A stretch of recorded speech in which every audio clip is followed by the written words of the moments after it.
Le 1er octobre, un culte a eu lieu pour l'association des grandes diaconesses. De nombreuses grandes diaconesses se sont réunies au 3e étage du sanctuaire pour diverses réunions.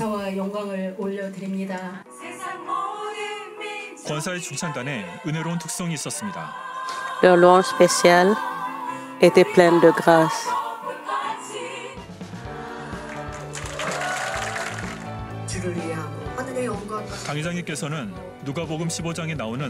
À travers la parabole du Fils prodigue, dans Luc 15, le pasteur titulaire les a encouragés à cultiver un cœur d'amour profond et généreux pour devenir des ouvrières de Dieu qui avancent dans la foi et entendent en attendant les récompenses du ciel.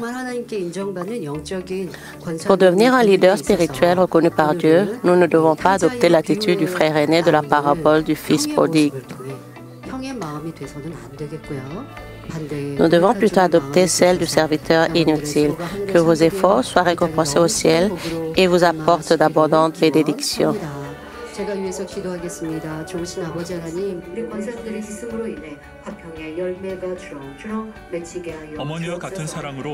Nous avons hâte de voir des grandes diaconesses qui serviront les croyants avec amour maternel et entreront dans le lieu brillant de la belle Nouvelle Jérusalem. Le 3 octobre, le culte du 6e anniversaire de l'église de Manmin de Chuncheon a eu lieu.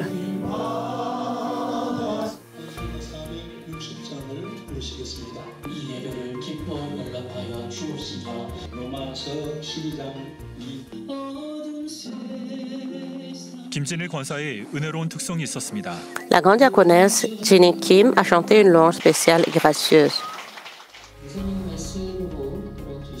Le pasteur Mi-kyung Lee, président de l'Association des pasteurs, a délivré un sermon intitulé « Ne suivons pas cette génération ».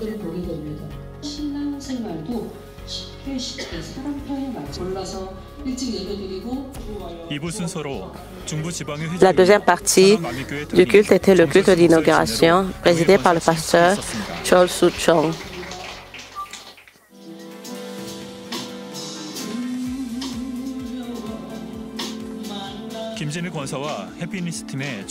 La prestation de félicitations de la grande diaconesse Jinny Kim et de l'équipe du bonheur a encore accru la joie de la fondation.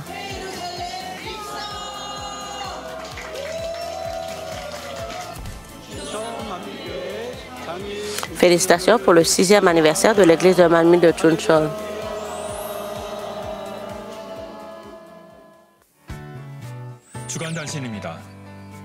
Les nouvelles hebdomadaires de l'église de Manmin. L'église de Manmin de Miryang célébrera son 38e anniversaire le 19 octobre. L'église de Manmin de Sosan célébrera son 6e anniversaire le 19 octobre.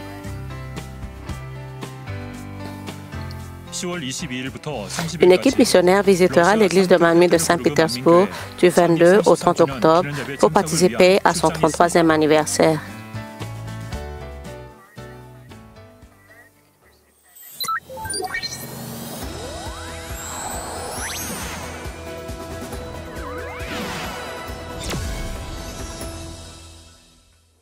Les témoignages de l'église de Manmin. Au fil des saisons et des jours, à quelle fréquence exprimez-vous votre gratitude?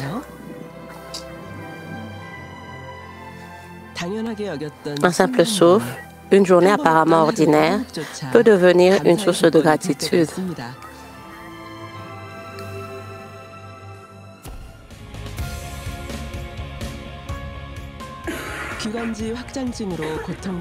Une grande diaconesse a raconté qu'après avoir reçu la prière du pasteur, elle qui souffrait de bronchiectasie a retrouvé une vie normale, respirant librement et gravissant même des sentiers de montagne. C'est vraiment bien, je respire mieux et je n'ai pas mal à la poitrine. J'aime cela.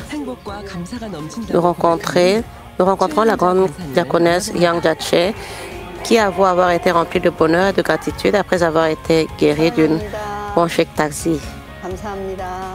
Je vous aime. Merci.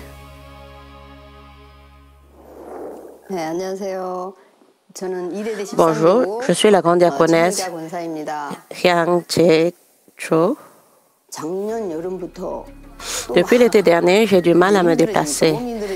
Et en montée, j'ai une douleur qui me donne l'impression que mes poumons se déchirent.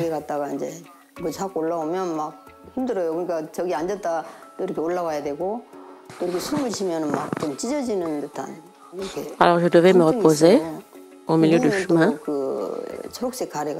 Quand je m'allonge, des glaires vertes remontent sans cesse. Et je dois les cracher sans cesse. J'avais l'impression que quelque chose n'allait pas dans mon corps et que si je continue comme ça, j'irai au ciel plus tôt que prévu. J'ai commencé à penser que mon vieillissement était le cause de ce symptôme. Je suis donc allée à l'hôpital pour passer un scanner et les résultats n'étaient pas très bons. La bronchiectasie est une maladie pulmonaire chronique caractérisée par une dilatation et une altération anormale des voies respiratoires, ce qui entraîne une accumulation de mucosité et une prolifération bactérienne, et donc une inflammation et une infection récurrente. Les principaux symptômes sont une toux fréquente, une production abondante de mucosité et une hémoptysie. Présence de sang dans les mucosités. Dans les cas graves, un essoufflement et une respiration sifflante peuvent également survenir. Ce symptôme n'est pas apparu soudainement. Elle se souvenait qu'il remontait à 30 ans. À 30 ans passés,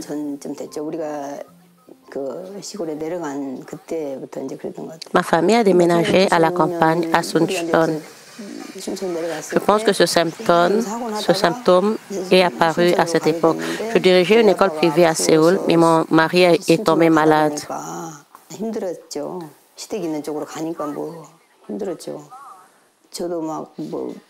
Et nous avons déménagé là-bas. J'avais du mal à vivre avec ma belle-mère et c'est à ce moment-là que j'ai commencé à ressentir ce symptôme. Dès que je m'allongeais, je toussais des mucosités et je devais me lever pour les recracher. À l'époque, à l'hôpital, on m'a diagnostiqué une bronchiectasie. Le médecin a déclaré que le médicament était toxique et qu'une utilisation prolongée était nocive et m'a conseillé de renforcer mon immunité.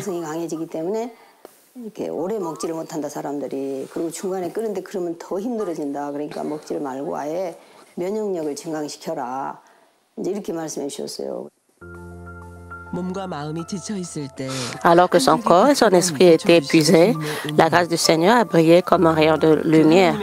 La main de Dieu l'a conduite à l'église de Manmin. J'ai découvert l'église de Manmin en 2013. Avant cela, je fréquentais une autre église. J'éprouvais toujours un profond besoin et un vide, alors j'ai fréquenté de nombreuses églises. Cependant, rien ne me parlait vraiment. Mon mari s'est alors remis à lire la Bible. Il est allé à la bibliothèque et a lu de nombreux livres. Parmi eux, il est tombé sur le livre L'Esprit, l'âme et la chair.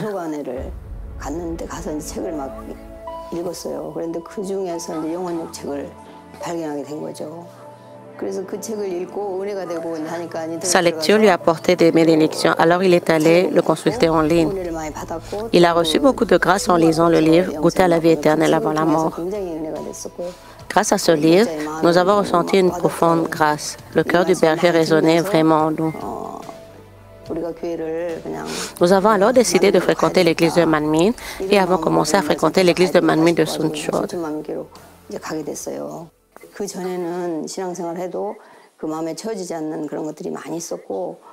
Après cela, nous avons compris que nos cœurs devaient changer et nos aspirations ont été apaisées. Et j'ai ressenti un immense soulagement en apprenant pourquoi la maladie survient. Nous étions si heureux de pouvoir recevoir des prières et de voir nos problèmes résolus. À cette époque, lors d'un culte anniversaire de l'église de Manmin de Suncheon, j'ai reçu des prières et ma santé s'est améliorée depuis et je vis bien.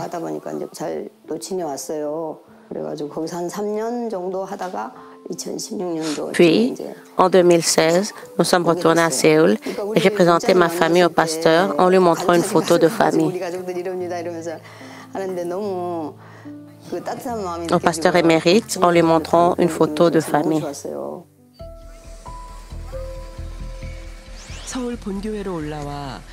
Il nous a accueillis avec tant d'affection. J'ai été si touchée que j'ai eu l'impression d'avoir rencontré le Seigneur. Elle se rendit à l'église centrale de Séoul et pratiqua sa foi avec assiduité. Et avec le temps, son cœur fervent s'apaisa peu à peu. Puis un jour, la douleur qu'elle avait oubliée revint. Depuis l'été passé, j'ai de nouveau des bronchiectasies, produisant beaucoup de mucosité et rendant la montée extrêmement difficile. J'ai ressenti une douleur qui m'a donné l'impression que mes poumons étaient déchirés. J'ai aussi transpiré abondamment et j'ai perdu beaucoup de poids.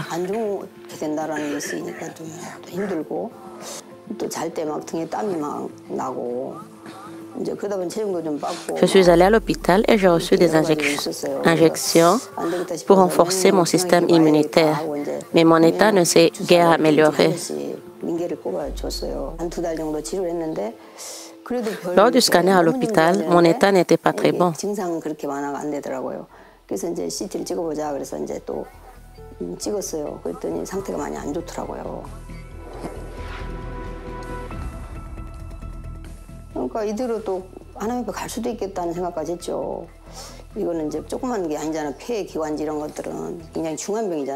Je pensais pouvoir aller au ciel plus tôt si les choses continuaient ainsi. La bronchiectasie est une maladie grave. Je désirais ardemment recevoir la prière du pasteur titulaire. Puis un espoir a surgi. Je priais avec mon mari tous les jours. J'ai réalisé que je n'étais pas une véritable enfant de Dieu et que j'avais été paresseuse, circoncisant mon cœur.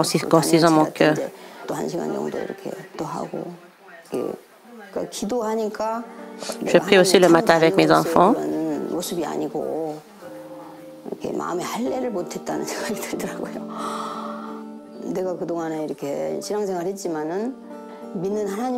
Bien que fréquentant l'Église, j'étais loin d'être une véritable enfant de Dieu. Je vivais selon mes propres idées et non selon la parole de Dieu.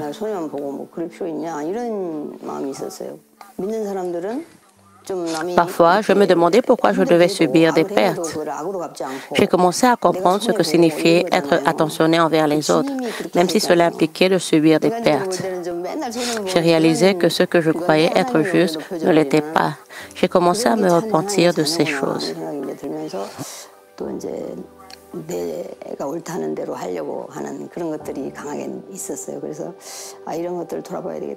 Je me suis également repenti des fois où j'ai jugé et condamné les autres en essayant de leur prouver que j'avais raison. J'ai aussi compris que Dieu le Père m'avait toujours guidé avec grâce, mais que cette grâce était devenue une routine pour moi et je n'étais plus reconnaissante.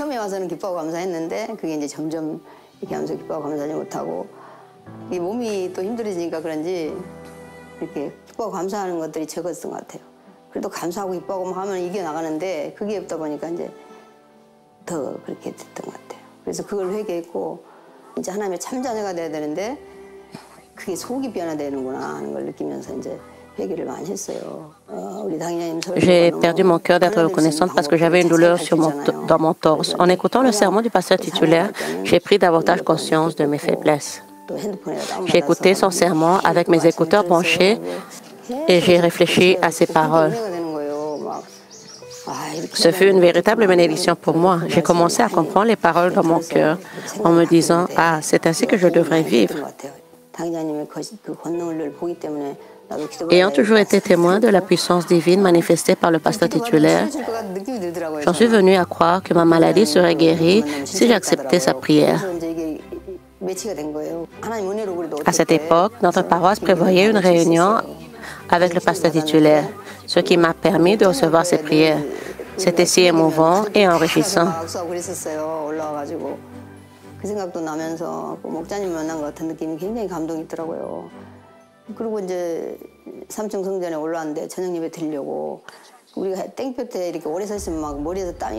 Après avoir rencontré le pasteur titulaire le dimanche, j'ai assisté au culte du soir. J'ai commencé à transpirer à la tête. J'ai beaucoup transpiré, mes aisselles et mes vêtements étaient trempés de sueur. Et j'avais très chaud. J'étais certaine que cela faisait partie du processus de guérison et mon cœur était rempli de gratitude. Puis le mercredi de la même semaine, je suis partie en randonnée. Mais j'ai ressenti une sensation de chatouillement et de retour chez moi, j'ai craché des glaires noires mêlées de sang.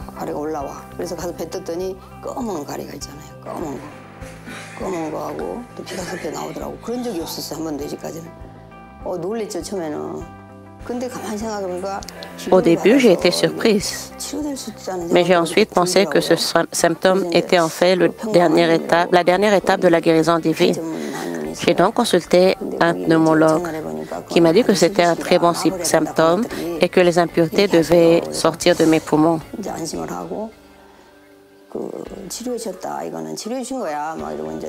J'étais si heureuse que j'ai annoncé ma guérison à ma famille. Et depuis, je peux faire de la randonnée et escalader des collines sans problème.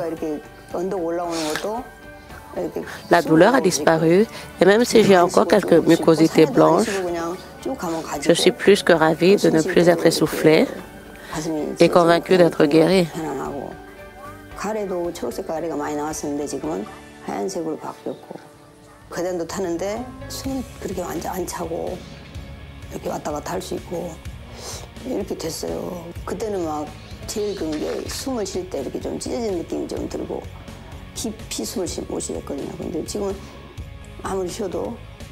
Cela est totalement différent avant et après.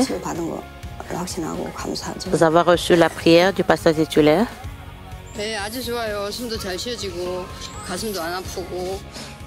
Cela est très bien. Je peux respirer sans problème.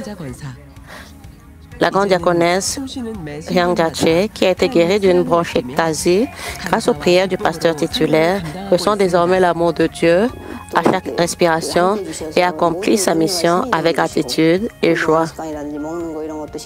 Grâce à cela, j'ai réalisé que je faisais beaucoup d'exercices physiques, que je corrigeais mes habitudes alimentaires et que je faisais attention à ma santé. J'ai aussi compris que je devais m'efforcer de bien manger. J'ai maintenant pris du poids et je suis en très bonne santé. Je suis heureuse de devenir une personne humble et douce et une enfant de Dieu.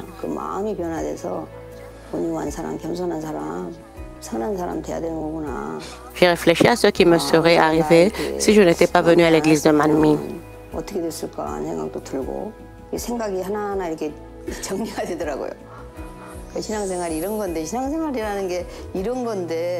Je suis tellement reconnaissante pour l'amour de Dieu le Père et celui du Seigneur. Je remercie le Seigneur, Dieu le Père, de m'avoir guéri. Notre pasteur titulaire, vous nous enseignez la parole de Dieu de tout votre cœur. Nous enseignons la vérité et en détail afin que nous puissions l'appliquer dans nos vies. J'aime cela. Dieu le Père est le Seigneur qui m'aime.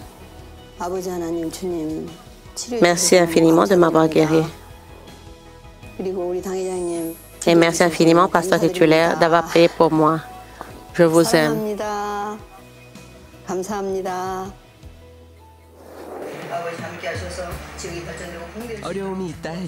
Même face aux difficultés, lorsque nous trouvons des motifs de gratitude, de joie et restaurons notre foi autrefois pleine, Dieu fait concourir toutes choses à notre bien, nous conduisant à une vie débordante de joie, de gratitude et de bonheur.